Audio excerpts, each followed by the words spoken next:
Time. All right, peace, everybody. We are live with our show today on Sunday, Warrior Scholars interview. We got two powerful brothers on the panel. I'm gonna go ahead and play these video clips to get the show started, then I'll pass it over to Kofi.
Ladies and gentlemen, the books is in.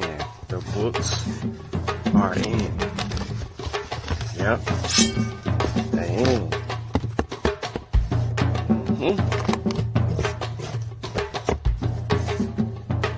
Here.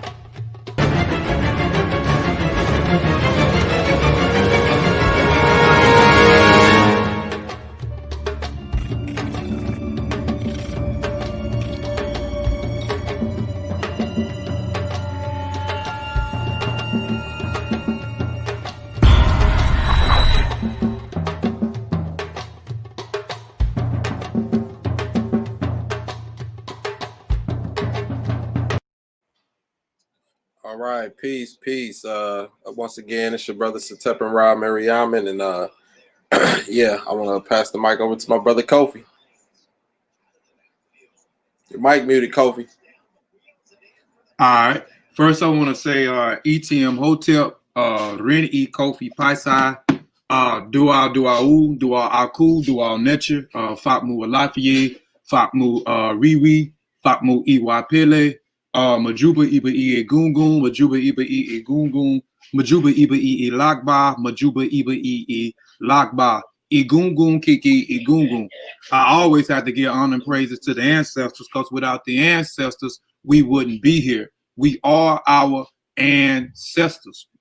I also would like to extend honor and praises to the true and living elders according to African traditions and from an African worldview and an African world perspective. Welcome back to Kofi Piesie TV. We have two powerful brothers on the panel. They are not only our brothers, but they are also our family. So get ready for that. Get your pen and paper out because I guarantee it's going to be a lot of jewels dropped. There's going to be a lot of information shared with the family today. We got the rest of our Kofi Piesie Research Team members on the panel. We got Brother Vasa Nicolo Gullah, Brother Sateх and Rob Mariaman, Brother Sutekh, Akande, Iyanu, Oluwa on the panel. Before I pass the mic to them and then we get the interview started, let me go back here too, man. Let's go here real quick.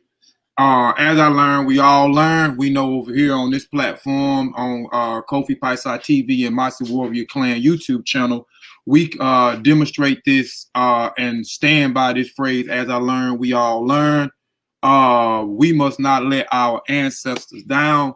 We're definitely not letting our ancestors down. And today, y'all going to get some culture. So let's get this culture. So I'll pass it over to, before we get the show started, I'll pass it over to Vasa, and then Sateх and Rob, and then Sutekh, and then we'll begin the interview. Peace to everybody that's in the chat. Peace to those that may be listening later on in the archives. And please like the show. Please share the show. And please tell a friend to tell a friend about this show. Peace, gentlemen. Much peace to Unc and Brother Ben. And let me, excuse me, I'll set my computer up. Sorry about that, y'all. And peace to the audience, both listening now and in the future. As you heard the brother say, please like and share. I'm going to jump back into mute, and I hope you guys enjoy the show.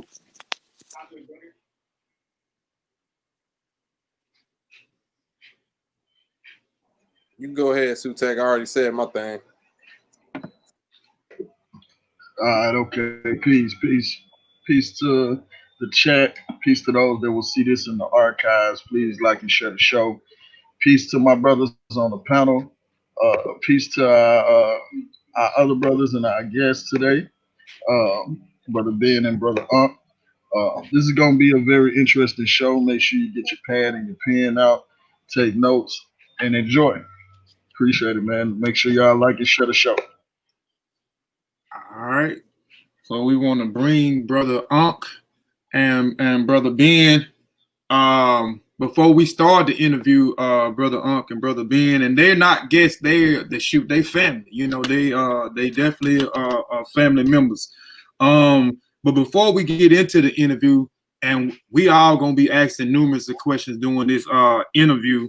And I guess I'll go first, and then I'll save my last questions for the last. But this is for both of y'all before we get the interview started. Since we gonna classes as warrior scholar interviews, because I look at y'all as warrior scholars. What are, and this question is for both of y'all, name some of y'all warriors, y'all favorite warrior scholars or heroes before we start the interview. This is for Ankh, you can go first, and then Ben can follow behind. You already know I'm gonna name the atheist right off the top.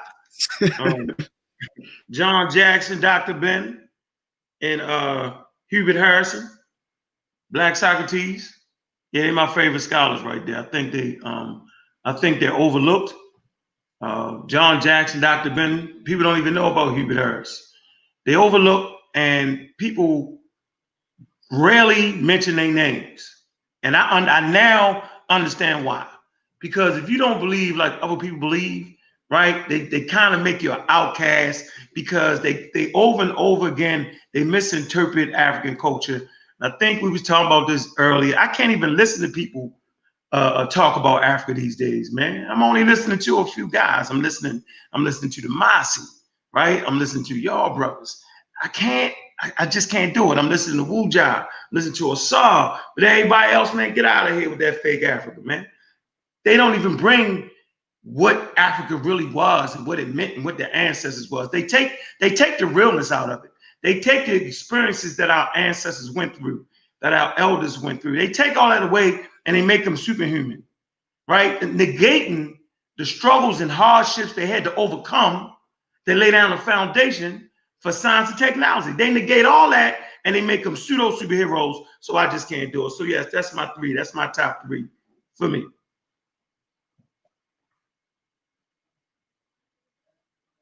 All right, Brother Ben, what about you? First, let me say Lafayette Mandala, baby Fahudia, health, power, and African liberation. Thank you for having me on this Sunday evening.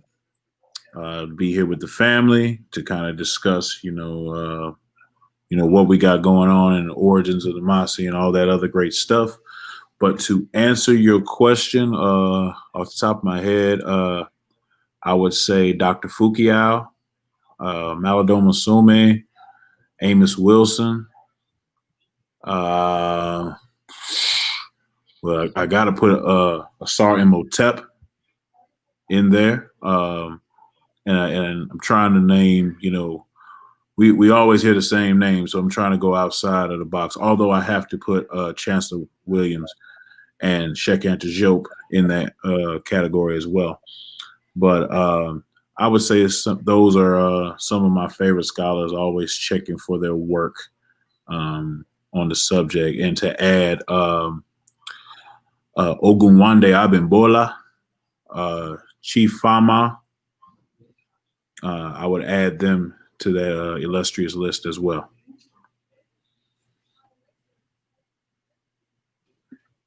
Okay. I wanted to get them some, all them, man, some heavy hitters, man. I consider them warrior scholars. as well. All those are heavy hitters. I hope y'all was listening with some of their warrior scholars. Go back if you missed some of it, go back and just pause the video after the video over with and write some of these scholars' names, that these warrior scholars that Brother Ankh and Brother Ben named, man, and purchase some of these good works.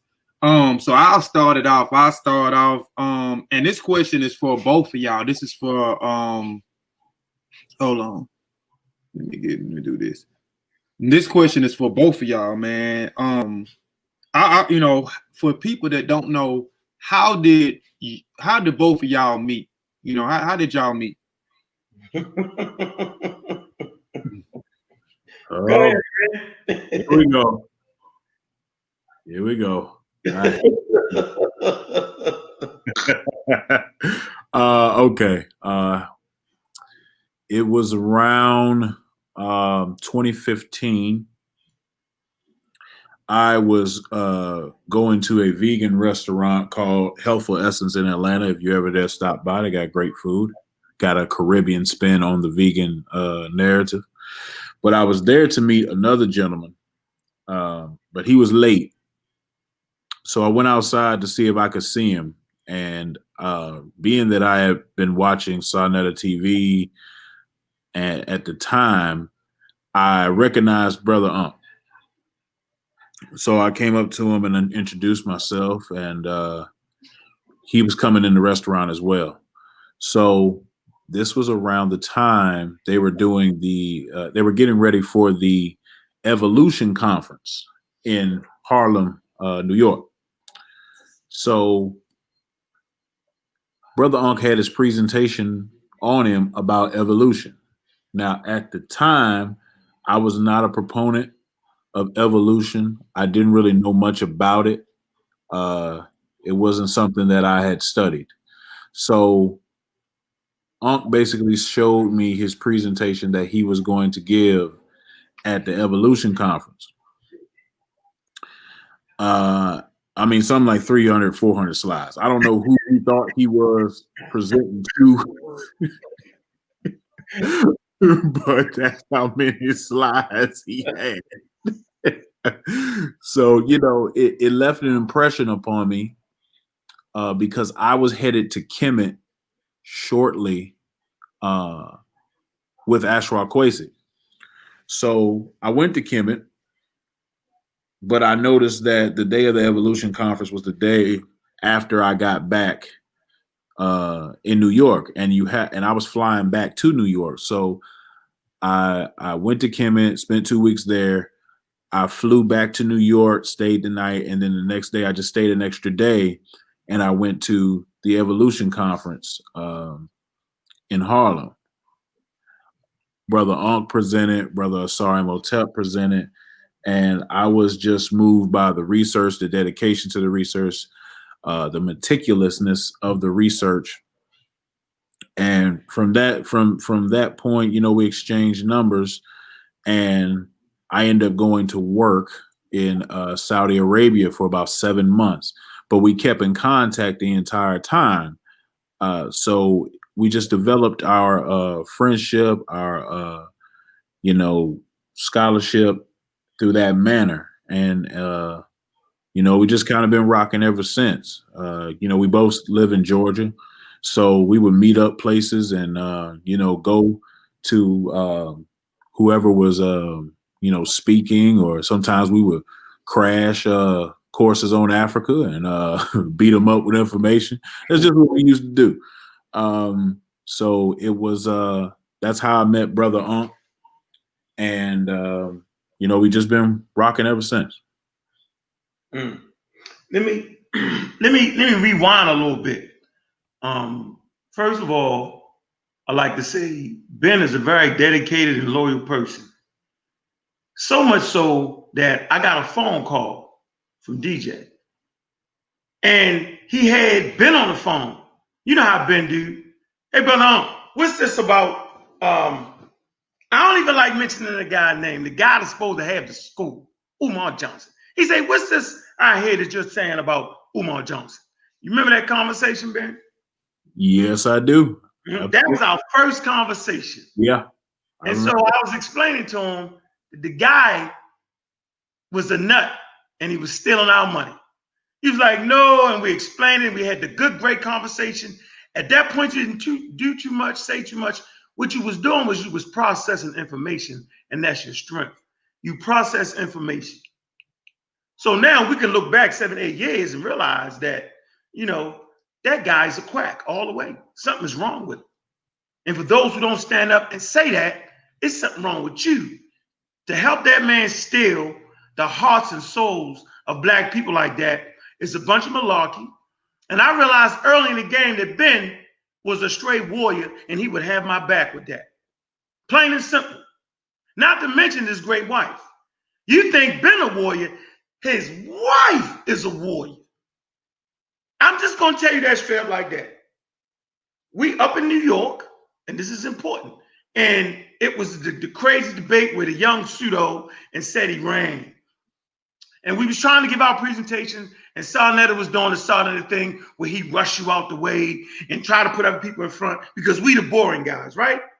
Ben's wife stepped up, was like, nah, that ain't going down. She was livid. I ain't never seen a bunch of men get the hell out the way like that before, but she shut the joint down.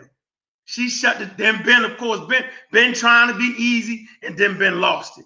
I'm saying this to say that that family over there has been dedicated to the struggle, right? And they've been so dedicated that I seen where Ben was at. Ben not only loves Africa, he wanted to learn the most about Africa and bring a real truth about Africa to the world. And so, you know, me and him put it together, the Masi. And see, the Masi bring the dedicated truth of Africa. The bitter with the sweet. I didn't even see Kofi catch arrows trying to bring the truth about women, about black African women, they dag vagina. I say, Kofi, don't do the presentation. He did it anyway. Y'all told Kofi not to do the presentation. Don't do it. But I'm saying this to say that me and Ben and his family's relationship is crucial in this thing we do, because we was able to start the Mossi clan, okay, which just tumble rolled, and now you got the the Kofi Piesie Research Team. It's just a role of inspiring brothers and sisters to be able to deal with their strengths and love their lane. So I could just sit back. Not to mention the worst just came out. All these brothers are authors. I mean, for me, boy, I'm proud. For me, I'm proud of the way me and Ben's relationship went, our ups and downs, our arguing, our back and forth, right? And how it's just spiraled into one of the greatest missions that I've seen, right?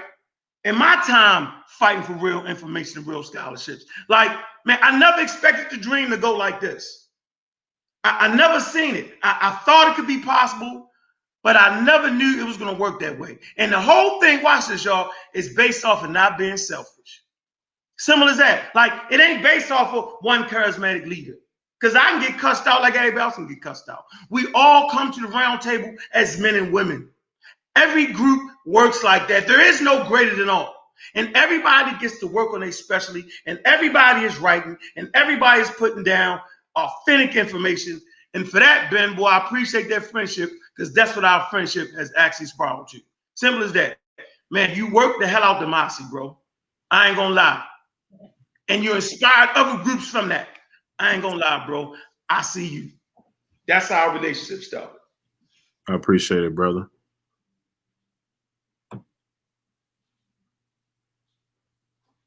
Kofi are muted.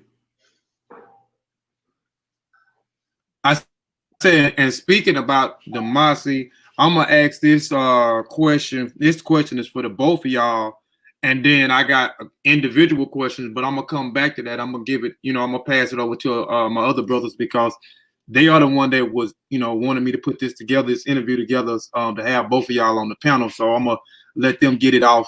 But my last question for right now, this is for the both of y'all too, is because you're talking about the Masi.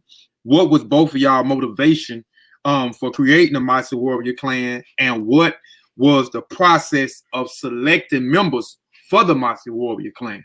Let me go first, Ben. Let me tell you how I go. Ben loved Africa.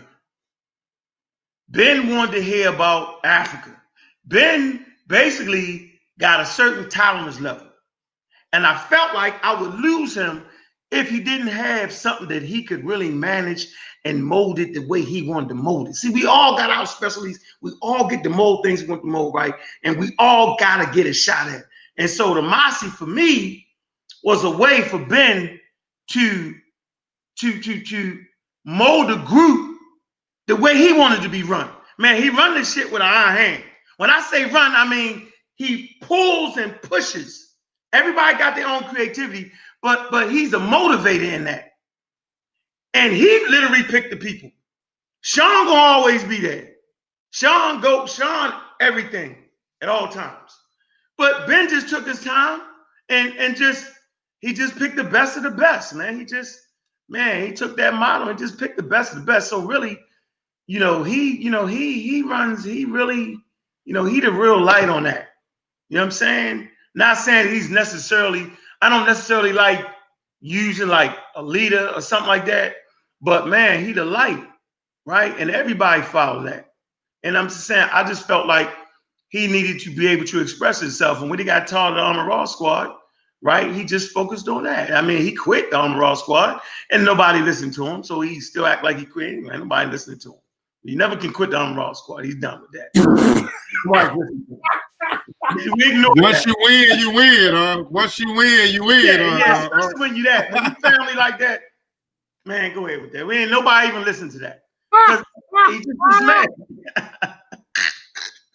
Right, nobody listened to him. So, man, he just got it off his chest with the Masi, man. And the Masi is a strong group, man. And it's inspiring, and all the brothers, and it's just based off of brothers. It's something that we don't have amongst African Americans. It's called loyalty. It's called, man, you wrong. It's called being able to tell a person when they're wrong, man. And that's what we got over all these groups, man. All right, so that's, for me, that's how the Masi started, as somewhere where Ben, you know what I'm saying, could actually, start to make his mark away from everything else, away from everybody else. That's how I feel. Go ahead, Ben. Okay. Before I was a part of the Amun Ra squad, I was a part of another group that will not be mentioned. But that group was starting to disintegrate. There was a lot of things I didn't like. There's a lot of things that I wasn't going to personally tolerate. Assassinations on my character and everything else. So when that group dematerialized, me and Unc sat back and said, we need to build this thing from the ground up. We need to start over, and we need to put together a group of young men or women or whatever, the best qualified people that we can find that are dedicated to telling Africa's story, and not so much Kemet's story, but Africa's story. Because at the time, Kemet was the hot topic. Everything was about Kemet. Every debate, every conference, every video from outlets and channels, that was it. Kemet. So when you see people still, debating heavily and having these arguments about Kemet, realize they still in a time warp. They still acting like it's 2015. But we've moved on from that. And I have to give credit to the Mossi Warrior Clan for us as a community moving on from that. Because me and Unc had the idea, let's talk about West Africa and then branch out to other parts of Africa. So we picked some people in the beginning. Some of them still here, some of them not. At some point, I realized that me picking people wasn't just, the vetting process wasn't good enough for just me. So what I did was I started to incorporate my spiritual practices in picking people. And it was a basic going to a shrine and asking the question, whether it was an ancestor shrine or a deity. And if the tradition said no, then it was a no. If the tradition said yes, I proceeded to ask that person if they were interested. And that's pretty much, after I identified the person and asked, that's pretty much how I built the team. And that's been successful for us. We got some great people in the Masi. You know, we got some dedicated people, you know, people that do different things, people that produce. And that was my main thing. We were all about producing. Let's be producers, because everybody's a talker. So let's produce something. You know, it's a great shame for some of the greatest minds of this generation to leave Earth with no work. That's what we cannot afford to do, not only for ourselves, but for our children and their children's children and generations down the line. Once you could start becoming a writer, you become immortal. We're still talking about writings from the Bronze Age, Iron Age, and beyond, you know? So that's what inspired me. Let's put together a team of dedicated folks that can get the job done and are about producing and not just talking. Let's just push ourselves to be better. Let's keep pushing the envelope and putting stuff out there and not getting caught up in the riffraff of the poor character that is sometimes displayed in our community. I wanted to build the Masi different. I wanted us to be an example. I wanted us to be an example not only of character, but of class, but of scholarship, but of rigor. So those were my, motivations and the things I always kept in the back of my mind in building what you see today.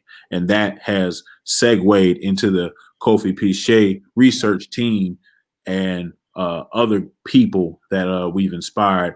And like Unc said, I'm proud of that. That's probably one of the most things I'm most proud of. And I'm just grateful for that. Oh, let me say this real fast. Not to mention, the Masi is my favorite African group in Africa. Simple as that.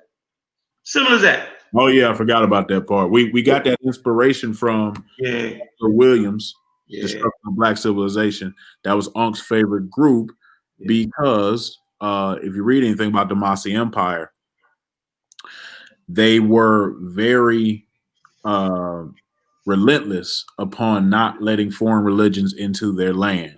When you came into the Mossi Empire, it was nothing but their tradition, and plain and simple. They didn't tolerate Christianity, they didn't tolerate Islam, they didn't tolerate Judaism. They made things play out on their terms until, the wars and then they start disintegrating and everything like that. But before then, at their height, at their strength, they were anti-Western religion, built out of 7 core kingdoms. And when one kingdom was in trouble, all the 6 other kingdoms would come help in the battle, in the war, in the fighting. So we drew inspiration from that. We stood on Chancellor Williams' shoulders and go, let's do something, that not only he wrote about, but let's bring it to modern day. If the Masi was around today in a scholarship form, what would they look like? So, that was kind of our inspiration. Yeah, ain't no getting away from that. As a matter of fact, the whole thing is built off of the reading of Chancellor Williams' work. Chancellor said we need to start study groups. And I was inspired by that. So this whole thing, and then the Masi and how they had clans which formed the Masi. This was my whole thinking. All the groups that they clans, and then it was just one clan that was just relentless, like the Masi, and so it's two groups here that's like relentless these days. Kofi Piesie Research Team and the Masi, unrelenting, bro, like unrelenting. It's a beautiful thing. So it's based off of that. And you got to know that the Masi, man, they didn't care if he was black. If he was black and a Christian, you're out of there. If he was black and a Muslim, you're out of there. So they didn't get fooled. They was the only people during that time that wouldn't get fooled by none of that. None of them colorisms. They didn't care. Their traditions was clear. And they all and then their creativity was superior. They had a prophecy that when the first, I got on the shirt, the Hisi made it. When the first white man settles in the land, their clan was done. That's a hell of a prophecy right there. And it worked until brothers got real uppity in the 1800s, got to going to school. They started thinking, hey, you know what? That's a little barbaric. We can let a couple white people in. And that's when it was over with. They had lost their traditions and they done. They forgot about their prophecy. They got too slick. And once you get too slick and you go against yourself, yo, it be yourself to get you. You're on mute. I forgot I keep muting myself, man. But I agree with that. That's a fact. That's a fact. I'm gonna reserve the rest of my questions for right now because the other brothers from the team want to get it in. So I guess I'll start with you, Sutekh, and then we'll go to Sutekh, and then we'll go to Vasa if any of y'all have any questions before them. If y'all have any questions for them. Yeah, I got a question for Brother Ankh, and this one is for Brother Ben as well. Y'all both have publications. Y'all both are authors. So I wanted to know what inspired y'all to come up with y'all books. Ankh, your book, and then Black Panther, yours as well. Dr. Ben put out a publication, Chronology of the Bible, and it was very, very simplistic, very, very straight to the point, and it was small. Good things come in small packages, and for me, it showed me that Africans lived in an environment prior to the Hebrews. That Africans were creating calendars and sacred texts prior to the Hebrew text, and it was very clear, and it had questions and answers at the end of it. And so I say, man, I need that to be, the first publication that comes out for me. So I developed the chronology of human evolution, and in that I explain real black atheism, and a lot of people try to down me for it, but real black atheism is a creation of minds. So it might not fit the little box you want to put it in. It might not fit the European container. It might not fit the atheist container. It might not fit the black atheist container, but it fits the creative African container. So that's why I wrote that book, to show people that will come after me that you can be creative, you can come up with new ideas, and just stand up.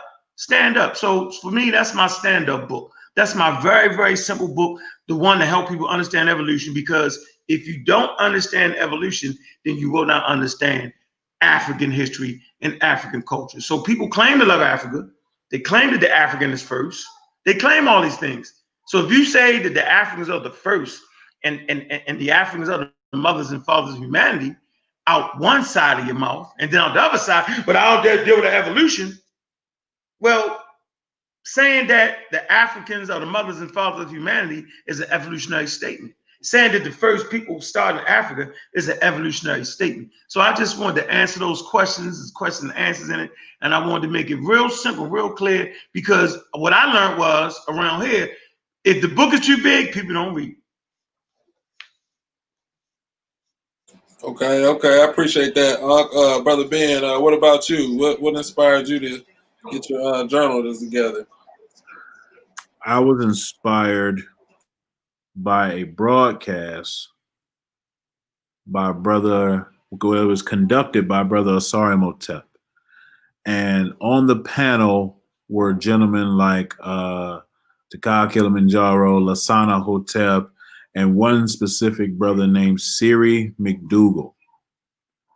And Brother Siri McDougal is a professor of Africana Studies at San Francisco State University.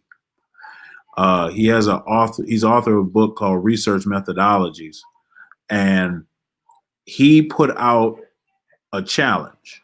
He said, we don't have enough Pan-African journals in our community.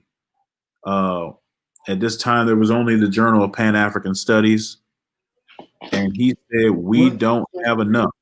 We need some other outlets to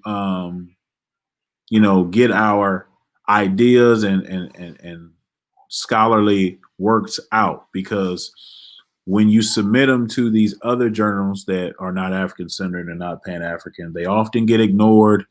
They often get pushed to the side. So he put out the call, and I'm listening to the broadcast, and I said, well, I know a lot of brilliant people. I know a lot of people that can write. I know a lot of people that have already written books. So I can put this together. And that's when I started formulating in my mind how I was going to do it. And, from that, Killmonger's Corner was birthed. Brother, what's his name? Uncle Truth, Danny from the NBK, he gave me the idea for the title.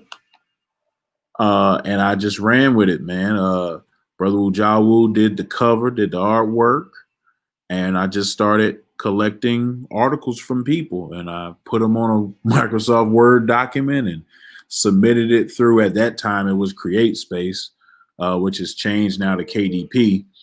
But trial and error, finding out how to edit, did it all myself, man. I don't believe in no disrespect to nobody, but I don't do GoFundMe's or Kickstarters or nothing like that. If I can't fund it myself, it ain't gonna get done. That's just how I roll. I don't judge nobody for rolling another way, but that's just how I roll. So that was it, man. And that's how I put out the work. Volume 2 coming soon. All right, yeah, we looking forward to that, man. I know it's gonna be some big release around that day. So yeah, looking forward to volume 2 of that. I'm gonna go ahead and pass it over to Sutekh, because or did you say Vasa next? Sutekh, and then we'll go to Vasa. And also check out the interview that we did on Brother Benjamin Njie, aka Black Panther, on Author Perspective. Where he go in a little bit more with Killmonger's Corner and his 2, if you don't know, he has 2 publications out, children book, 2 children publications out. So go check that out also on Kofi Piesie TV, Author's Perspective. But go ahead, Brother Sutekh. Okay, all right. Tep, you took my first question, so I asked this. I got acquainted with you, and you, Brother Ben, with Saneter. How did both of y'all come in contact with Saneter? How did y'all meet him? You want me to go first, or you, Ben? I can go first. I came in contact I first started watching Saneter TV in 2015 when I was in Saudi Arabia. I was looking for things to watch on the conscious tip. And, it was a lot of content on this channel. Some good, some not so good. But I was looking and I was watching, and that's when I discovered, Amara Squad and some other people. But it wasn't until I went to Harlem is when I met Saneter formally. But then Brother Unc put on a conference in Atlanta. It was called the Science and Technology Conference. And we had, Magi, Wujawu, Asari Motep, Baba James Small, and, Saneter came down to film it. So that was when I really got to, actually talk to him. And being that Magi wanted to discuss some things in Kemet and I had just came back, I got put on camera. So from me being put on camera at that time and from what I said, he wanted me to get on camera more. So, rolling with Ankh at that time and being on shows, being invited to shows, and it just kind of jumped off from there. And I just kept appearing on camera. We would record shows in Georgia and send it to him. He would put it on his channel. And that's just how, the relationship developed. Hey, real quick, and speaking about that show, that's how I got introduced. Well, no, I got introduced to you through the conference that Ankh them had in Atlanta when they let you speak after the conference. I think you had just come back from Kemet. And then I think maybe like a week or two later, or somewhere around there, I seen you on the 404. What was it? 404 Black News. And they had oh yeah. That was when what's the name was trying to host it. What was it? Yeah, Divine from Saneter to try to create something down here. And I went on that channel. That was still, it wasn't Saneter's channel because, Divine was running it, but it was going to be in conjunction with the Black News 102 that he had in Harlem. So, that was an extension. That was supposed to be an extension of that. It never really materialized. But, that was one of my first solo presentations where it was just me. So, that was big for me at the time. Yeah, and for I mentioned that in my new publication. I want you to, when you read it, it's something that I don't think you knew about from me looking at that video and me writing the name of those books down. Something from that video, something that you did, it did for me. And I don't think I never told you that, but it's in the book. So whenever you read it, or you can skip and go straight to chapter 2018 called Initiation, and it's in there. But go ahead, brother. Man, so okay, I met Saneter by being his enemy because I'm just not going for pseudoisms. Regardless, I don't give you my friend, mother, grandmother, grandfather, father, cousin, uncle. We're gonna deal with it because it's information that could be potentially harmful for our community, and I've always been that, and there's no cut cards on that. And so I met Saneter beating everybody up on his platform. Now, back in those days, there wasn't any YouTube platform per se. It was Blog Talk. And so, I had a show that was really the King of the Hill, the Nikki Love and Ankh show, and it was called The Destruction of the Black Civilization show. And everybody that you know of today used to come on that show. And matter of fact, y'all can go back to the archives and see that I cussed all of them out, literally cussed them out. Whenever they would say something about Africa, they get cussed out. Whenever they brought the nonsense, I used to cuss them out. That's how I rolled back then. That's where I get the name God Killer from. So, Saneter was an outside guy at this point. He was on 125th across the street from the Apollo Theater. And he was selling those tapes. He sold all the tapes. So sometimes people misunderstand who Saneter is. Saneter never was a person who picked sides, right? The best side he picked was the Amaral Squad side. And I guess once he realized we was killing his whole daggone platform, you know what I'm saying? Then, he kind of slid, that's still my man. We still good. But, you know what I'm saying? I met him through war, right? I met him through beating up Minister Inky, Ali Muhammad, Phil Valentine, Delbert Blake, all of them, right? If you go back to those Blog Talk interviews on the Destruction of Black Civilization, you'll see how I got down. This was about 2008. This is a long time ago.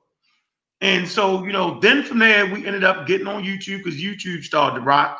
And my first video on YouTube was Conquered by Religion. And most people don't know that was my first work, my first DVD. And then eventually, I told Saneter, look, Saneter, you got to get on YouTube, man. I mean, what you doing? Back then, YouTube was paying a nice little penny, right? If you had good content. And, you know, Saneter took my advice, finally monetized his channel, and, you know, not taking nothing from him because he was the king of the tapes. That's what he did. The tapes, the cassette tapes, not the cassette. What they call them tapes? Those old tapes, not the 8-track joints, but the regular VHS. The VHS. Yeah, he was the king of the VHS tapes. Nobody had a library like him. To this day, nobody got a library like him. And it's everybody from Dr. Ben, the Diobs, to everybody, the pseudoisms, to intelligent African material. Saneter got everything, man. He tapes everything. And so, you know, I got him to put that on YouTube. And, you know, he was already the king of the outside. You know what I'm saying? So I met him through that struggle of trying to get information out. And, you know, I dealt with him for years on that because I felt like I understood that at a certain point, people need to hear real content. And whatever better place to be, right, than be on Saneter to get real content. Now, at this juncture in time, the Real Black Acres Library, the Amaral Squad, we jammed. And I know I had close to 100,000 subscribers back then. You know, you can find it, you got 100. Yeah. So we was right there. It wasn't like now it's tilted. It's like this now, where it's like we don't get the views like that. And, you know, because they actually cheated. And that's why I stay on that young pseudo head and Sarah stupid say. I stay on their head because they cheated. They actually called up YouTube and they got the channels eliminated. You know, for that, I will always stay on their head. And I'm getting a little mad right now, so I need to get off of that. But there's a bunch of malarkey, right? And they're a bunch of phonies and a bunch of scammers to the Black community. And I'm just going to say it because I got to say it, right? But Saneter, me and Saneter, right, our relationship, right, has been up and down. But he always had my back. I always had his back. And I got all the brothers and sisters and all the families and a lot of shit dealing with Saneter, right? Because I'm the shit starter, they say. I'm really not. I'm the guy just to say what don't nobody else want to say. And then we kick it off. We done got a lot of good debates out of that, a lot of good information. And, you know, I felt like it was worthy right up into the pandemic. So when the pandemic came out, and I felt like at this point I needed to separate myself from the foolery. I needed to make a clear line in the sand. The difference between friendship, yo, we friends, but I can't rock like that. I can't rock with you. And so everybody was saying, man, you should have been did that. Nah, I'm gonna do it when I'm gonna do it, right? And I know where I feel like my character will be in question. And during the pandemic, where brothers and sisters are losing their lives based off of phony information, I could not stand by that. That's why you have not seen me on Saneter's channel. Now, Saneter came down and did an interview with me, and he put it on his channel, but that's what it was. But you won't see me live on Saneter's channel during this pandemic. I can't do it. I stand for something, and the families around me stand for something. And I just feel like the pseudoisms got to stop. The pseudoisms are killing our community. And so as long as they rock that pseudo shit over there during the pandemic, you know, I'm on time out for that. I can't do it. But yeah, our relationship started out as just, you know, us cussing each other out. Yeah, I cuss out there. We just, yeah, all the time fighting. That's how me and Saneter met, getting it in. Simple as that. And he ain't make nobody over here. He made all of them. Trust me, he made all of them, but he ain't make us. That's what he can't say. See, he can say he made Umar Johnson, which he did. Umar go live and lie, right? He made Ali Muhammad, he did. He made Young Pharaoh. You know, we beat the brakes off Young Pharaoh. He made Seven. He made Plight. He made all of them, but guess what? He ain't make us over here. He ain't make brother. We was always gonna be aside from something. And you know what I'm saying? That's why I love that. You know what I'm saying? That's why I saw my man. Because no matter what, man, we right here. Simple as that. He can't say I made him, and he sure as hell can't say that he made me. And that's why we respect each other, because it's mutual respect. So this side, the A side, because we the A side, you know what I'm saying? Man, we made ourselves from the ground up. Because the elders was getting old. They didn't have the vigor. They didn't understand YouTube. They probably laughed at it. They didn't understand blog talk. They didn't use it enough, right? And I'm telling you right now, what we do is essential for our community. Not only the conscious community, but because we at war with the conscious community, but the African American community and the African community abroad. It is essential for them to hear the Masis. It is essential for them to hear the Pseudo Killas. It is essential for them to read the books produced by the Masi and the Kofi Piesie Research Team that's on the continent now. All our books are on the continent, and this is essential. Sometimes I don't think y'all realize how important this is, or how important what we do is to the world African population. But yeah, that's how we met, through me cracking their head. All right. Those that's on here, I see some new people on here too. Please subscribe to the channel. If you're on here, please subscribe to the channel. And peace to Marsha Brick. She subscribed to the channel. So peace for subscribing to the channel. I'm a brother Vasa. You up next, man.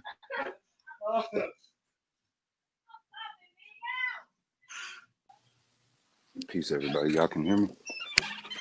Yeah, we can hear you. Okay.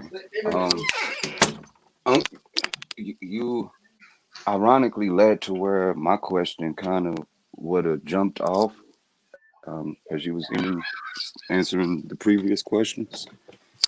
And as I sit back and I've looked at things in these conversations and my own idea of what is Black success, and kind of looking at what is Black success. And I'm saying that because I think genuinely both you brothers ultimately want to see that the success of Black people on the whole.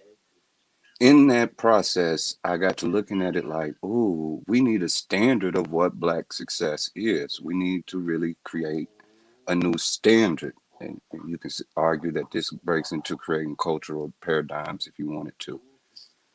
But with that, and what you were saying, you know, these things are essential. If you could standardize anything or any element of education and say, this is what Ankh West stands on, this is what Brother Ben stands on, and this is what I'm going to fight for, what would that be in regards of African education? And I hope I didn't lose you brothers on that. A little bit, you kind of went a little. Okay, what is Black success?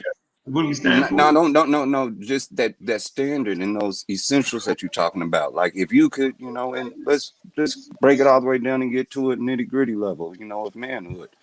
If you could come in and implement and say, this is law from this point on, like this is what it's going to be, and we need this. And I'm speaking to you, because you have that spirit. You want to clean this mess up. You get where I'm going? Yeah. I think you see it. Yeah. You want to no more malarkey. Let's say it that way. No more. You get what I mean? This is what it's gonna be from this point on. We're gonna be scientific literate. That element. You get where I'm going? Mm-hmm. If that's where you want to go, I would respect that answer. You know, I want to see us scientifically literate. But you know, that's what you would want to standardize in an African way and make them see that it's African. You get where I'm going? Or it's our mind as African is what I'm saying. No, I'm saying you're looking at it right now. You're looking at the standard. We the standard bearers. We the A side. I think I did exactly what I wanted to do. You know what I'm saying? I think we raised the bar so high that you got to study to even really get to where we at and even understand what we're talking about. And that's why this is precious right here. That you literally have to study. You know, my standard was I wanted to bring college level information to the regular African American community. You know, in the conscious community, they spit on college level information. They spit on it. They pop their collar at it. It's a bunch of nonsense. Don't read no books. You hear Sarah Stupicetti and them say the same thing. You hear the young pseudo, you know, talk trash about we don't need no books. Why we ain't had no books in nature. See, so my job was to bring the standard up, right? My job was to motivate people that would come after me, right? That was my job. That is the standard. The books that y'all write. That's the standard. So you're actually looking at the standard bearer. I felt like I ain't gonna lie. I think I did my thing. And I think everybody around me did their thing. I think we write what we're supposed to be. I mean, if you want to get some serious content and some real information, man, you can just tune into all our shows, the Pseudo Killas, the Masi, Piesie TV, Amaral Squad, Brother Saw, Sanjetti, Dr. Oyamayad with the animated lessons. Like, man, we just gotta keep getting younger.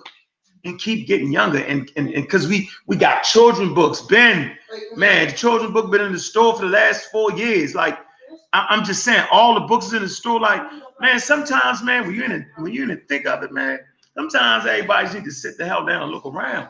We've been chopping off heads, man. Like they're gonna talk about us, you know what I'm saying, in years past. They're gonna talk about this. They're gonna know that, man, these dudes came out of nowhere. I think I mentioned earlier that elders was getting old, man. Dr. Ben wasn't going to no YouTube. They wasn't using blog talk like we was. We attracted the young generation. The young people that the intelligent. See, we attracted the intelligent generation. Everybody ain't sharp. So you can't expect everybody to be sharp. So I think, you know, we set the standard. I'm no nonsense, scientific literacy. You know what I'm saying? The Mossi, they teaching authentic African history. You know, Kofi Piesie Research Team, man, they the authors, they the scribes at this point. You know what I'm saying? So, man, I think, hey, I'm living minds. Look around you. Yeah, you see what we did. You see what we continue to do. So, man, yup, here you go. This is the standard right here. This show right here, what we doing, this is the standard. This is what it's at. It's right here. Right? My job is to make sure the ball never drop. You know how we say anybody can get it. Mexicans can't get it. Africans can't get it. Europeans surely can't get it. And the pseudos always will do it. I hope that answers your question. Beautifully. And I hope, you know, and it's more so for the audience, not me personally. I'm hoping, you know, we can create that standard as a family. I want to see the community do better, and I appreciate what you've done. For an example, for my generation, we can point at Ankh and say, no, he's the one that brought the standard up. You have to bring a source. That's standard now. You get where I'm going? And that discipline and that structure is needed, and we need to see Black men do it. And we will respect and we will follow pursuit. The younger generations will follow because we're looking for ourselves. So I appreciate you stepping up and saying, no, we're going to create that standard. Even if you came from the streets, this is how you need to be thinking, because your mind is so much better than that. And this world is so much bigger than that. So I appreciate that. I really, really do. And that's something that we don't say to one another, but I'll say it because I do appreciate it. And that's the standard we need. We need that humanitarian, like Kofi's heart should be standard for the community if we're going to call each other brothers. Do y'all get where I'm going? Because that's a brother. That's how he looks at all of us. But we can't be saying we brothers only to get close enough to take what the other one got. That's not us. So I don't want to get too long-winded up here and take away from you, gentlemen, but I do really appreciate I want to say Ankh set the standard in the community too. I know we was talking the other day on the chat, but like you said it yourself, Ankh. You was like, you know, a lot of people, they was able to just, you know, show PowerPoint presentations with no sources. Till Amaranthar came around, you know what I'm saying? You got a Sar, Wujau, Njie, Ankh, and it's like, nah, where you get that from? Or Brother Jonathan Owens as well. It's like, where you get that from? Like, even with the foothills of the Mountain of the Moon thing, like, you know, you got people on the team, most of the team on the Amarat squad could break down text. So it's like, we don't find that in the text, you know what I'm saying? So you got to cite your sources. And I want to give you kudos, for setting that standard in the community. Because like you said, you had to take on all these pseudos in 2008 when, you know, I think I was still in junior high in 2008. You know what I'm saying? So like, yeah, I appreciate you, and I just want to give you your flowers while we on the chat right now. Appreciate that, brother. To answer your question, brother, if I were able to implement something into Black society to create excellence, I would make it illegal for one to be a worshiper of a religion that enslaved your ancestors. It would be illegal.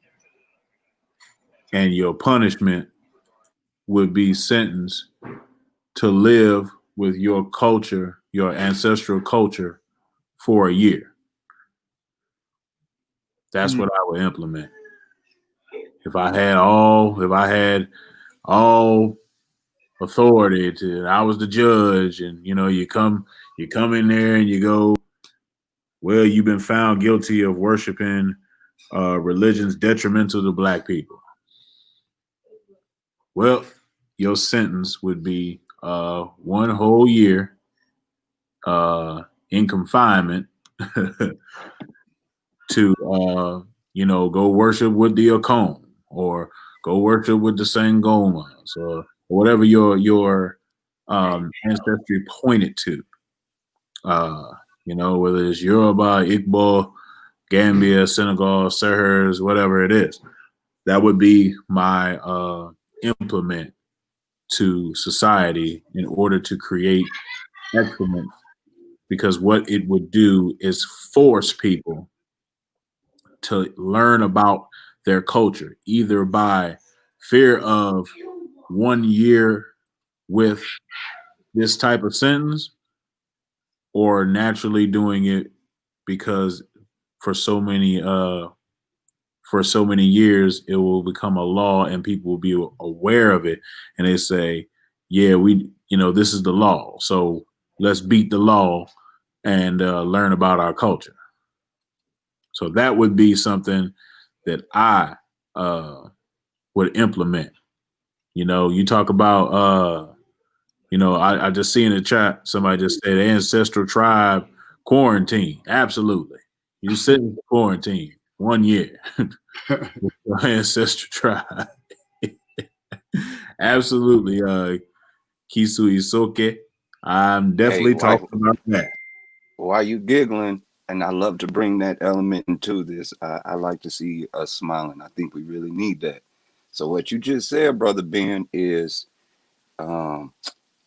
if I put the camera on and bring out that Southern Baptist from earlier, and I go ahead and get on one knee for Jesus real quick, I get 17 months over in the motherland with you. Absolutely. Lock him up. Based off the law, the Kofi Piesie Research Team is sentenced to 17 months quarantine if I just get on that one knee for Jesus real quick. Absolutely. I'm banging it down. and if you don't get it and you found a repeat offender, you might get sentenced to life. Dang. I don't know if I can do life because I like my kids, but man, that was a beautiful, powerful answer. If you get found guilty, your whole immediate family got to go with you, because it might be something in that house that's bringing you back. So nope, wife, kids, everybody, you're headed to Ghana. Yeah, I like that. I like that else. I like that else. And what we at? We at let me see what time it is. I think we got about 20, 25 more minutes. We're not gonna keep the show but an hour and a half. Brother Ben, this question is for you. Is it important for African Americans to go back? Well, yeah, and it kind of fall into you kind of already kind of answered it a little bit. Is it important for African Americans to go back and visit Africa? And if so, why? But you kind of already done answered, but you can elaborate a little bit more on it. It is imperative that all people of African descent go and visit where their lineage comes from. And people always call me when I do shows. So it's imperative because it's like a rite of passage. When you travel to Africa and learn about your ancestors, you will never be the same. Especially if you travel to the coast of Africa, the West Coast, and visit a slave dungeon. You will never be the same. You'll never be able to go back to your old ways. So many people I know have this exact same story, and none of us ever talk to each other. So that's how I know that it's something within being there. We debate things all the time that one visit can debunk. You know, we debate, you know, did Christianity enslave us? Well, you can go to one slave dungeon one afternoon and have all the information that you need, because demonstration beats conversation. So empirical evidence will demonstrate what we're trying to tell you. And some things about Africa are to be experienced. You can read about it all day long, but some things you just have to experience. That's just how it goes in life. It's no different in Africa. So it is imperative, not only from a personal point of view, but at this point for our survival, because we need this information in order to move and decode life in a way that will keep us on this planet. Because whether people realize the fight for African culture is on, and we need to be at the forefront of it as authors, as scholars, as videographers, as musicians, as everything. We need to be at the forefront. So absolutely, that trip is imperative to make. And, you know, I encourage everybody to make that trip to an African country. Yeah, let me add something to that. Even on a larger scale. Question one for you, Unc. Question one for you is for me. I know you did a good job.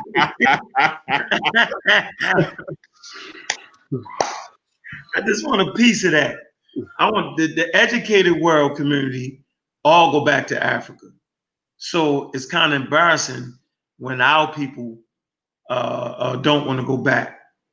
I'm telling you right now that the educated world that understands evolution, understands humanity, they all want to know where their ancestors came from. They want to know where the original humans come from. So everybody travels to the Nairobi Museum.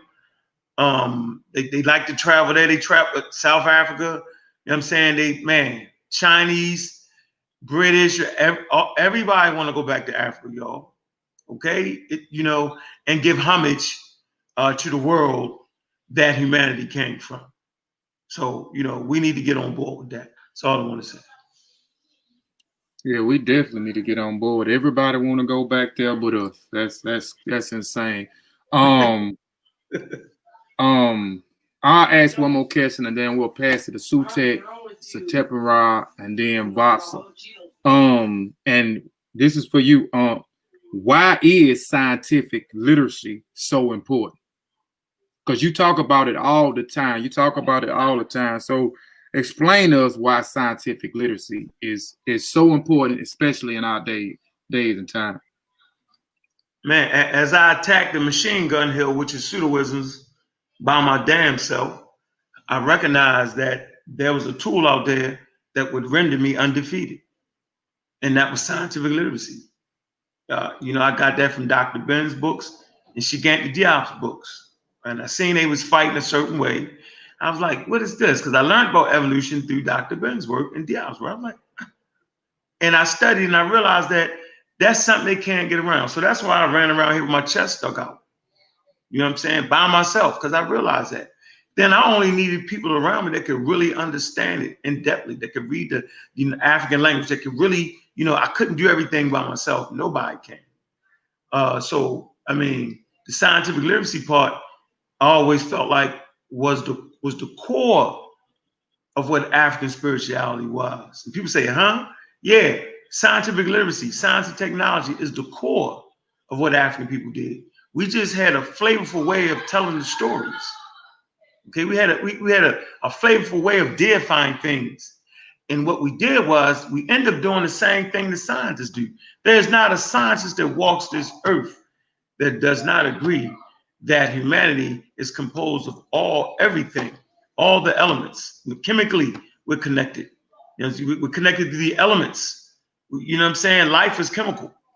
So we connected everything, stars and all that, all these components that formulate the universe, you know what I'm saying? It comes to fruition in the animal kingdom, in the plant kingdom. Simple as that. And so the Africans had a way of trying to explain that. They didn't have the terms, they didn't have all that, but they was trying to get it. They was trying to show you relationship between humanity, you know what I'm saying, and everything. That's why a lot of they told them to use the animals, and they told them because they understood the relationships. And the African spirituality was really talking about the relationships to them in the cosmos. And the Napata player, where they do the circle, the stone circle, they were showing relationships of the heavens, right? Or the stars and certain heavenly bodies. You know what I'm saying? When they were spectacular with that. No, they didn't have terminology down pat. There's things they couldn't have known. But what they did was they laid the foundation. And once I realized that the foundation of survivability on planet Earth is science and technology, I say, man, I got to do it. Like I like to win. I can't stand to lose. And once I grasped hold of science and realized that the foundation of African culture was science, I was like, man, I'm on that. So, you know, that's why that was important. It's important to be scientifically literate, science and technology, STEM, because our ancestors was literate for their time. And without the foundation of developing stone technology, okay, arrowheads, butchering techniques with certain stones cut a certain way. Without that technology, without the arrowheads and spear tips, you don't even get the rockets. You cannot get to a rocket ship going to the moon without one, your ancestors laying the foundations that there's an interconnection between down here on Earth and the cosmos, right? And you can't get to the moon without a rocket technology, and you can't get to rocket technology without the first Africans understanding stones and microglyphs. You just can't do it. It's a process. We laid the foundation for the process. You don't get to the Empire State Building without learning how to build the pyramids, without having the math. You know what I'm saying? Without having the mastabas in Nubia before Egypt, without even in pre-dynastic times, without having those mastabas, you don't even get the Zozar and the step pyramids. Without having math, without having something serious with you, without having a serious relationship with things around you. You know what I'm saying? I can name certain Europeans, Lawrence Krauss, Charles Darwin, you know what I'm saying? Man, Sir Isaac Newton. Well, why are you mentioning the white boys? Because they look back, you hear Sir Isaac Newton talked about the Egyptian and how they understood the relationship between nature. You know what I'm saying? He talked about that in his works. You feel me? They gave reference to that. So no matter what y'all think, the intelligent white people, if you're a scientist, right, you're gonna say, man, hold that thought. I'm gonna show y'all something. Go ahead, jump in, Ben. I'm gonna show you what I'm talking about. Because you know, if you mention white people, people start falling apart and acting like white people is the standard and all. That's a bunch of malarkey. As a scientist, right, you give respect because respect is due. And as doctors and scientists, they give respect to Africa where we don't. But I'm gonna get this book and show you. Go ahead. Why should we be scientifically literate? Number one, science in general is an African creation. There's no way around that. And I can go as far as science and mathematics being an African creation, from the early astronomers to medicine, to the Ashango bone, to the Lumumba bone, to the pyramids, so on and so forth. So I'm going to read a quote from Marimba Ani, Mama Marimba. She said, "We must be able to separate our thought from the European thought so as to visualize future that is not dominated by Europe. This is demanded by African-centered view because we are Africans, and because the future towards which Europe leads us is genocidal. The reason for Europe's unique success at world domination is that everything within their culture supports their quest for domination. The way of Europe's control is that it makes you accept a concept of reality which makes them superior. But if you deny that, they will lose their control. Culture is a people's immune system. So being that science is African culture, we should engage in science because it is a part of our immune system. Science arms you with the tools to where you can tell when people in the community providing information are full of shit. That's what science does. And being that we have a plethora of charlatans and scammers and schemers and people that have taken advantage of African people, European and non-European, African and non-African, we need to be armed with the tools of discernment. Science is a part of that body of discernment. How many times have you seen some information and go, that don't look quite right, but you don't have the tools to decipher if it is right or not? Science provides you with that tools. So if I say to you, brother, you need to stay in the house all month because Mercury is in retrograde, and you like, that don't sound right to me, but I don't have the tools to argue or disprove what he's saying. Science will tell you through observation that planets don't retrograde. So now you have used science in its appropriate manner to decipher and conclude that this person's information has been debunked. And you can go outside all you want. You see? And we have to use those tools because science moves through time and information moves through time. So being that the first scientists were African is great, but we want the last scientists to be African and great too. We can't allow this body of knowledge to pass us up and we not be a part of it, because then we will be right back in the same situation we were before, slaves. And if you think I'm joking, the person that controls the science and technology are the people that are in power. So we have to grab our power, not only through our culture, but through science and technology. And when we do so, we are in the position to become a world power. Africa has everything they need to be a world power. We already have 82% of the world's resources. We need to start getting into science so we can turn those resources into solutions. That's why the book, Black Africa, Economic Federated State by Sheikh Anta Diop is so important, because this book talks about how we can take wind and make energy through turbine energy, aquatic energy, and other things to cure the random blackouts that we have in some parts of West Africa. So we have to get into science because it is necessary for our survival. It is a part of our culture, therefore is a part of our immune system. And we have to continue to move and decode life through time to give us the tools to become a world power and a sovereign nation on earth.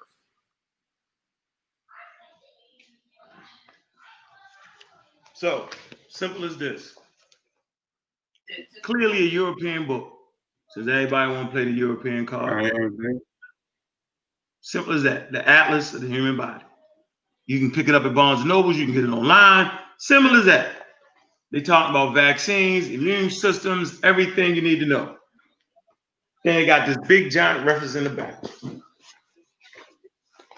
Glorifying and honoring. It's the largest image in the whole daggone book. Glorifying and honoring Mama Africa. Right here it tells you. It says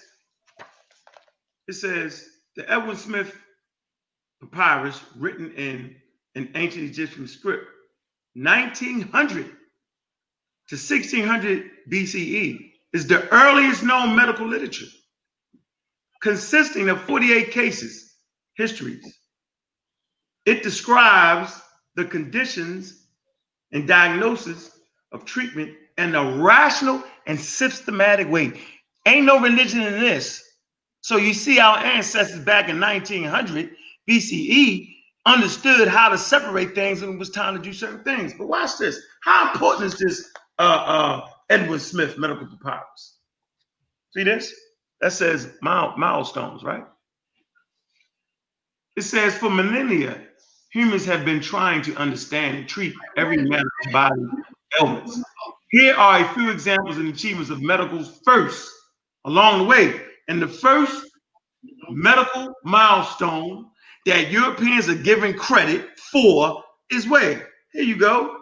In 2650 BCE, Imhotep, one of the first physicians known by name and the father of Egyptian medicine. You know, they got to throw that in. He's the father of God daggone medicine, but you know they play that game. But even if you go to Wikipedia, they make quote unquote Imhotep the father of medicine. Watch this.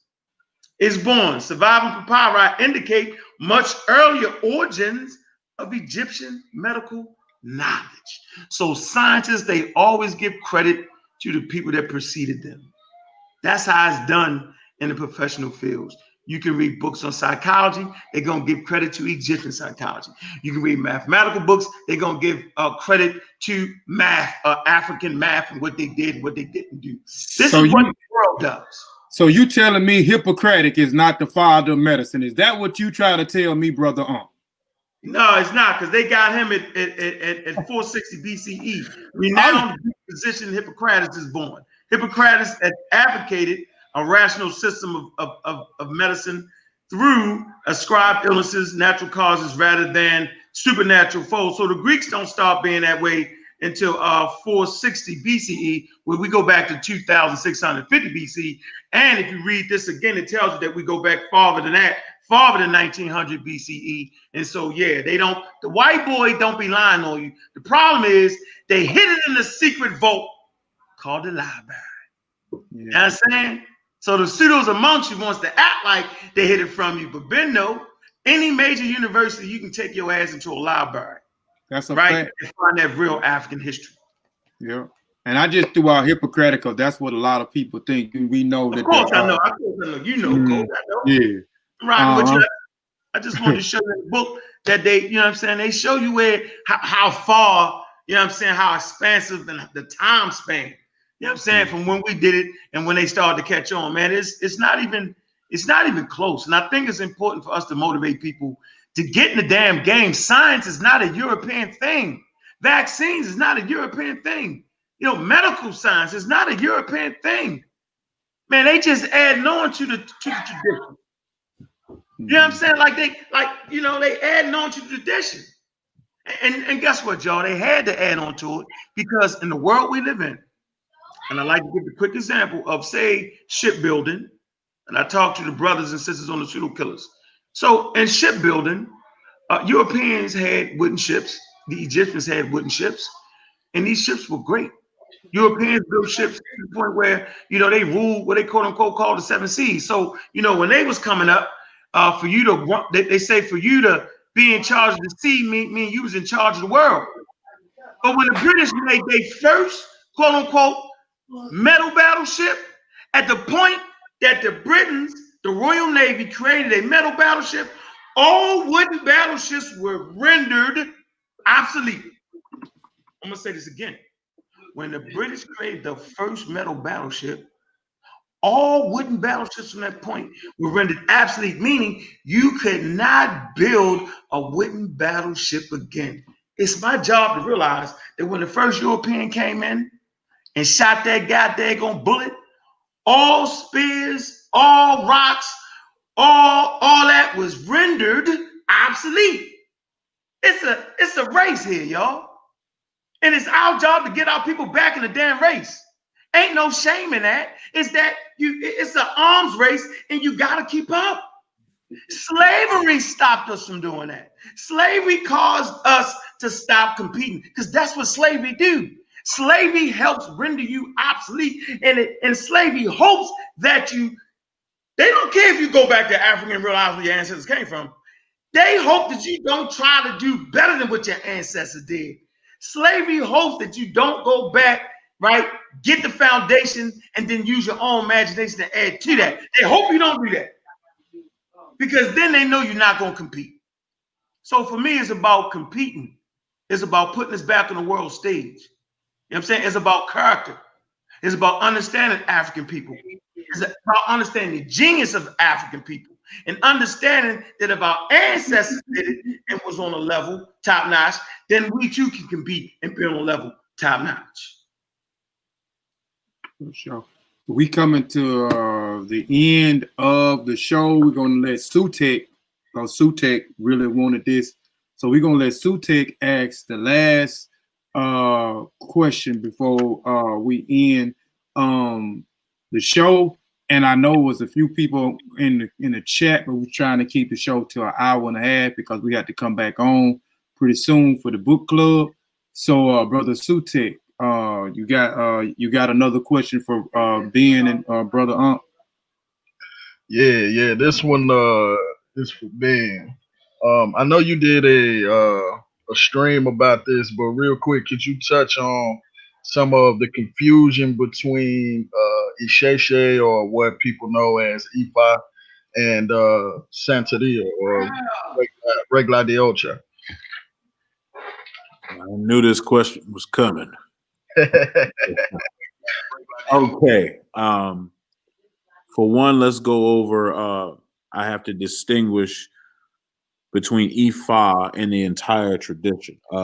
When this tradition of Orisha worship got to the Americas in the 1970s, it didn't have an umbrellaing term to encompass all of the different traditions. So they called it Ifa because Ifa talks about other divinities in its literature.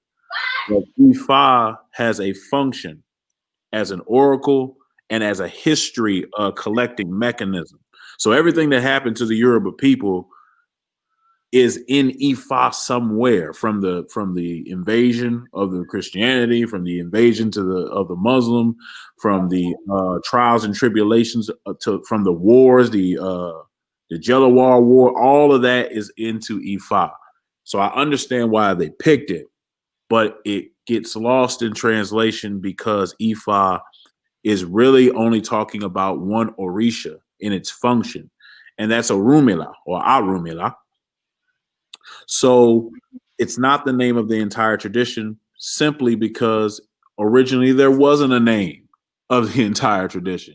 Recently, in an effort to put an umbrella under all these different Orisha traditions, because all Orisha have their own separate tradition, we call it Isheshe.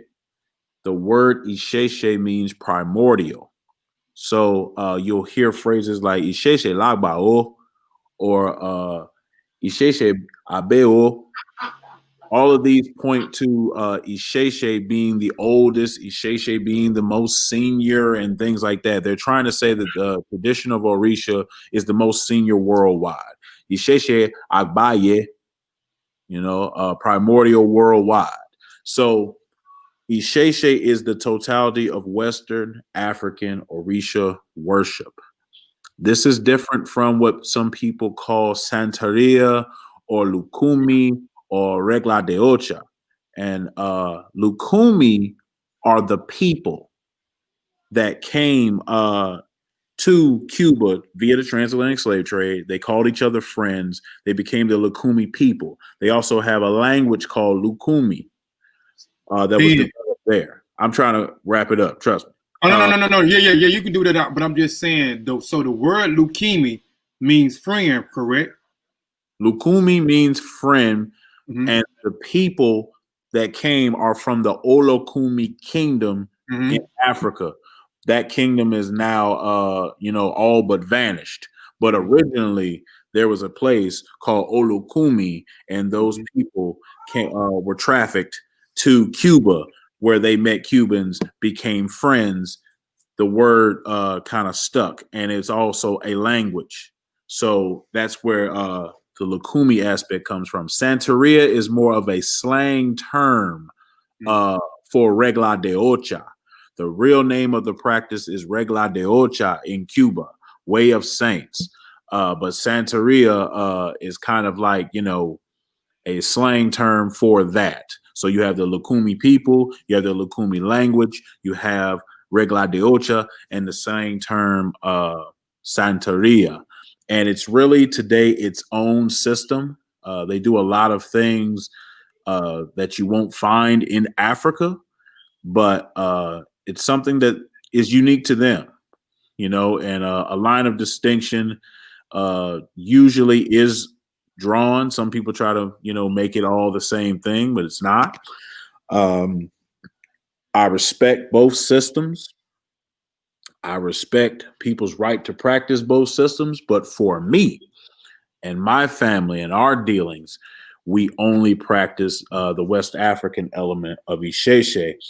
That is what I choose to do because it is important to me that I practice the way my ancestors practiced. That's very important to me. You know, it's not important to everybody. Some people, as long as they're a part of something and, you know, it's working for them, that's cool. But for me, I'm a West African by DNA, by culture, by birth. And I need to be aligned in West African culture. I just read you the quote from Marimba Annie that talked about, you know, culture is our immune system.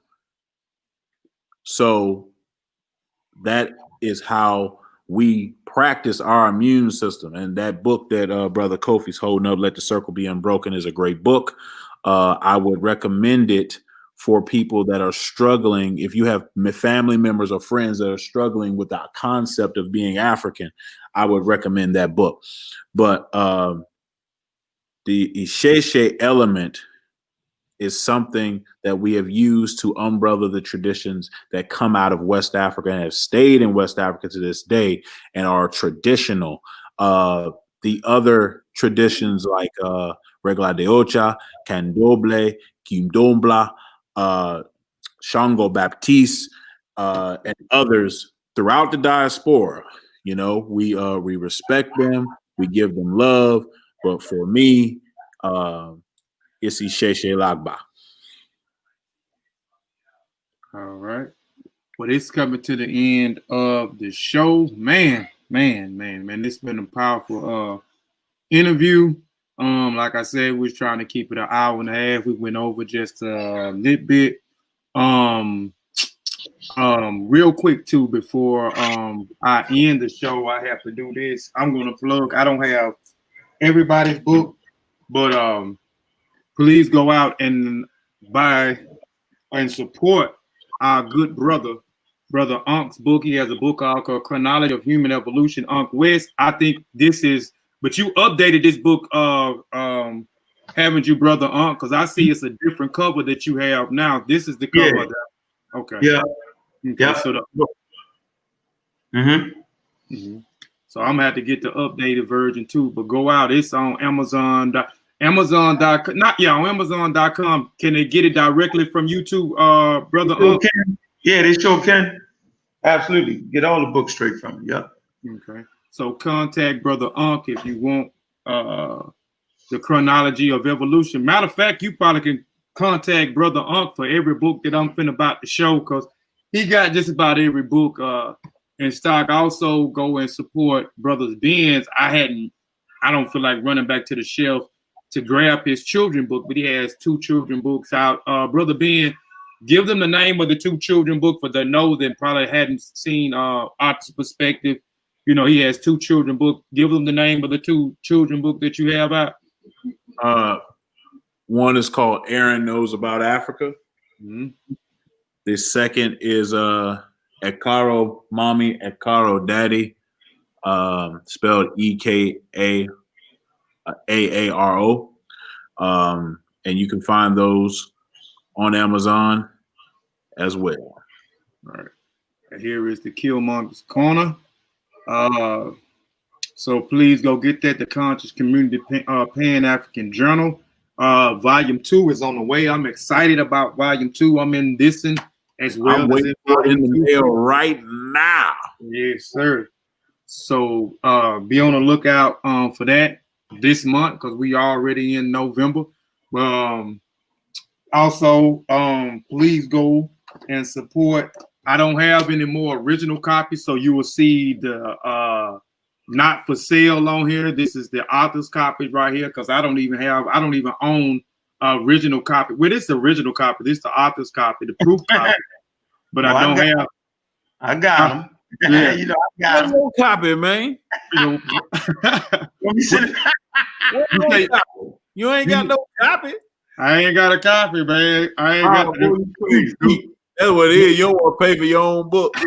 No, I buy them all day, every day. But once I get them in stock, man, they order them off the website or they hit me up. One for yourself, man. I know it, man. I'm gonna have to get me one, but you know. Hey, I'm kind of glad y'all at where y'all at with the books at hand.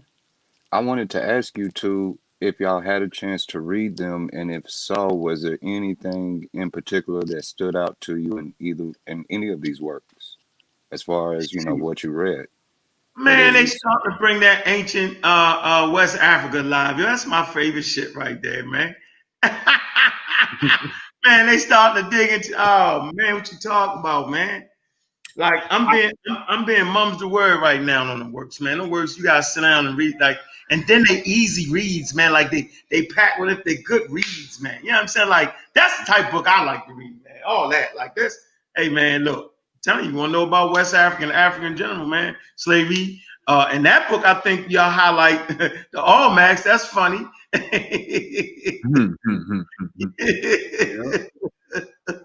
We know I haven't got through. Together, huh? I haven't got through them yet because I'm just getting back, but I'm gonna get through them and read your brother's work, and I'm looking forward to it, man. Y'all just keep hitting them back to back to back. I'm trying to do graphic for all the books we done published, but Kofi keep publishing more books.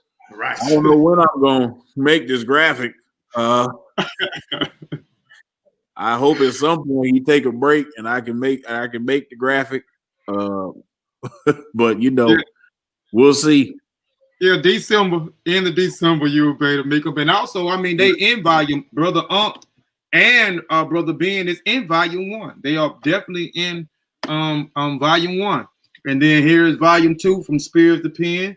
So go get that. It's out. Both of those copies in all 3 of the schools in the Gay Journal Skills Academy and the Wright Library, which is named after our great sister LaDosha Wright, who helped set up everything to get our books over there. And shout out to the founder of the Gay Journal Skills Academy, Fatu Sangay, and the staff. Shout out to Olu Sambu. Shout out to Omar Champion. Shout out to Medew Sahu. Shout out to Safi. Shout out to Fadel. Shout out to all my family, all my Mboka over there. Also, if you don't have Shawn's book, which is also up under the Kofi Piesie Research Team and the Mossi Warrior Clan umbrella, all of our publications is up under the Mossi Warrior Clan and the Kofi Piesie TV umbrella. So go get One Night Before Bed. If you don't have it, please go get a copy of the Children of Book. If you don't have Kalawa's Trip to the Motherland of African Education and Music and Instrument, please go get it. By myself. Again, it's up under the Kofi Piesie Research Team and the Mossi Warrior Clan umbrella. If you don't have the new publication by our brother Shawn, which is under the Kofi Piesie Research Team and the Mossi Warrior Clan umbrella, please go get it.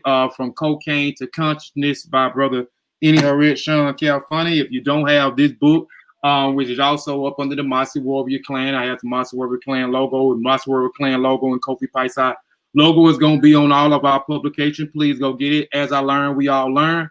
Sharing information with others, deepen your own knowledge. And what's so dope about this book is Brother Vasa gave me the idea for the book, but this book was also inspired by an individual on this panel. I got a whole write-up in the book on Ankh West. So Ankh West actually inspired the book. I tell you why he inspired me to write the book and why I respect him so much. Even the part, and I got a section in there about the Mossi Warrior Clan and what Ben actually did for me. And I don't want to say what it is and I don't want to spoil it. And I got a presentation on the book, just some inserts, but I won't be talking about that because I want people to get the books.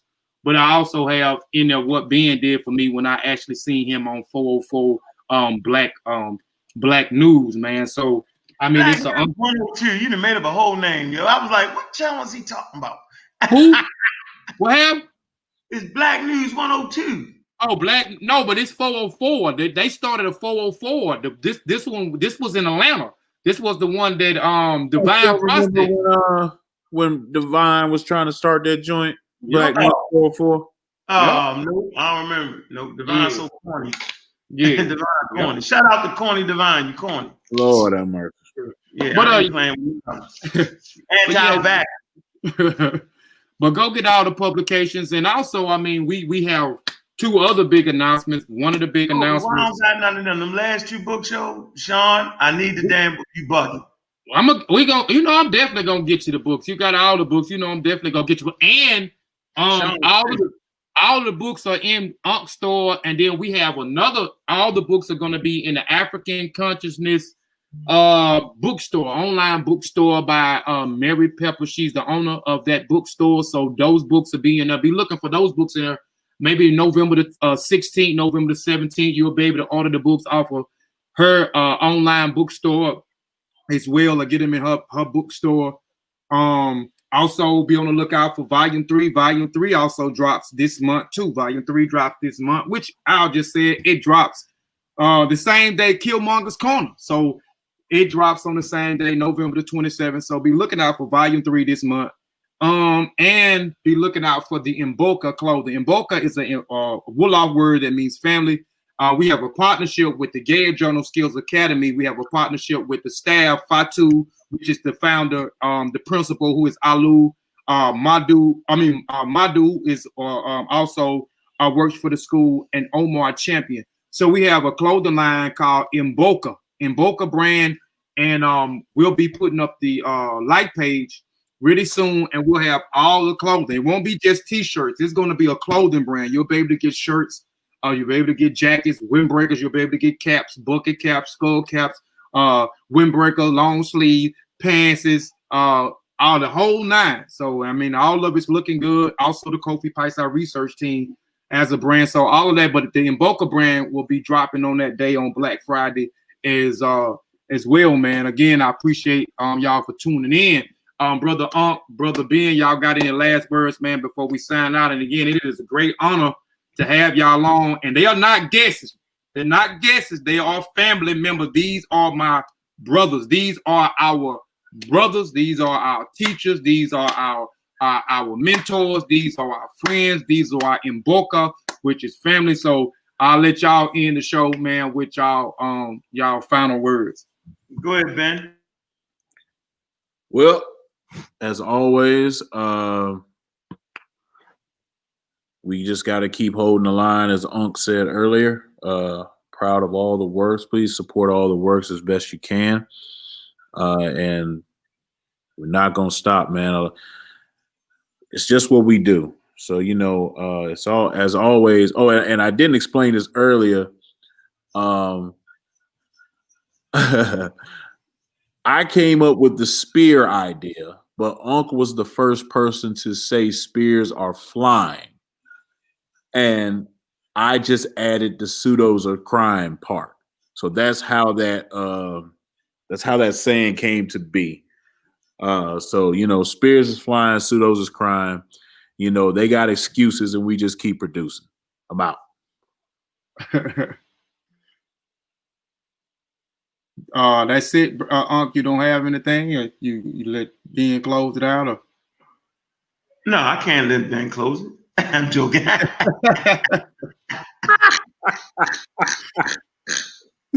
No, hey, I'm just saying, man, we all crewed up around here, man. Pseudo Killas on deck. I'm a Raw Squad, Mossi Clan Warriors, Kofi Piesie Research Team. You know what I'm saying? We coming for y'all heads, man. It's plain and simple. And everybody, each group do it a little bit different. The Pseudo Killas, you know what I'm saying? They all atheists, right? You can mix and match it, any kind of atheism you want. The Mossi Clan Warriors, man, is dedicated to West African history, scientific literacy. The Amara Squad, you know what I'm saying? We can do it all. You know what I'm saying? We got atheists on the joint. We got practitioners on the joint. You know what I'm saying? We got the whole gamut on the Amara Squad. And then we got the a Kofi Piesie Research Team. You know what I'm saying? So I'm saying we crewed up around here. And this message go out to the young pseudo and corny ass Nick Cannon. Excuse my language. Hey, Nikki, I'm coming for you, bro. I see you put the little young pseudo on there to completely confuse our people. You're an enemy to African ideas and African concepts. You're an enemy to African people because you're anti-scientific and you push that rhetoric for those damn views. For this, the ancestors will never forgive you. When I say the ancestors, I'm saying I am the continuing of the ancestors because I carry the DNA. Ain't no spookism over here. I'm saying I'm going to dedicate some time to you, young pseudo and Nick Cannon, and I'm going to break it all the way down. The Pseudo Killas is on that. We're going to break that all the way down. So y'all get ready for that. Breaking it all the way down, man. And I'm letting you know, yo, we're in a damn pandemic. Make sure y'all wear your masks, man. Make sure y'all understand the post. Read Shawn's post. Read everybody's post. Yo, we dealing with this, man. So I'm not letting nobody off the hook, man. I love my people. And for this, man, I'm letting y'all know, man, we all crewed up. All right. And with that, I want to say Black African Power. I said ETM Hotep in the beginning, which means bring forth peace. So now I want to say Shemin Hotep. Shemin Hotep just means to depart in peace. So peace and Black African Power. And we'll see y'all next time. Peace, peace, peace.